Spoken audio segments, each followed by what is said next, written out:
ব্রাহ্মণবাড়িয়ার কসবা উপজেলা গোপীনাথপুর ইউনিয়নের ১ নং ওয়ার্ডে বিএনপির উদ্যোগে এক প্রতিবাদ মিছিল ও সমাবেশ অনুষ্ঠিত হয়। রবিবার বিকেল ৪টায় গোপীনাথপুর নতুন বাজারে এ কর্মসূচি অনুষ্ঠিত হয়। বাইক ইউনিয়ন বিএনপির সভাপতি নাজমুল হাসান ও সাধারণ সম্পাদক মনির হোসেনের বিরুদ্ধে দায়েরকৃত মিথ্যা মামলা প্রত্যাহারের দাবিতে এ কর্মসূচি আয়োজন করা হয়। সমাবেশে নেতৃত্ব দেন কসবা উপজেলা বিএনপির সম্মানিত সদস্য, গোপীনাথপুর ইউনিয়ন বিএনপির সিনিয়র সহ সভাপতি, নতুন বাজার পরিচালনা কমিটির সভাপতি ও আইডিয়ালি ক্যাডেট স্কুলের প্রতিষ্ঠাতা মমিনুল ইসলাম মলাই। তার নেতৃত্বে শত শত নেতাকর্মী এ প্রতিবাদ কর্মসূচিতে অংশ নেন।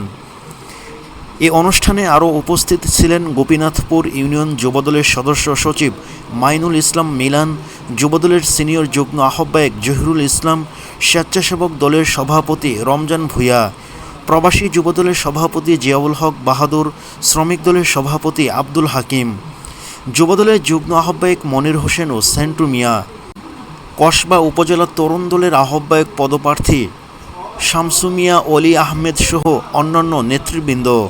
সমাবেশে বক্তারা বলেন, আওয়ামী লীগের আমলে বিগত ১৭ বছর আমরা মুখ খুলে কথা বলতে পারিনি। মামলা, হামলা ও ভীতি দেখিয়ে আমাদের রাজনৈতিক কর্মকাণ্ড থেকে বিরত রাখা হয়। এখনও কিছু আওয়ামী লীগ ধূসরের প্রেতাত্মারা বিএনপির কবির সমর্থিত নেতাকর্মীদের মিথ্যা মামলায় হয়রানি করছে।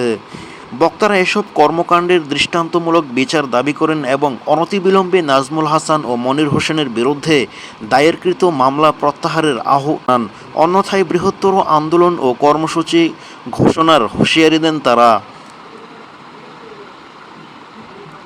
শামীম আহমেদ, ব্রাহ্মণবাড়িয়া, কসবা।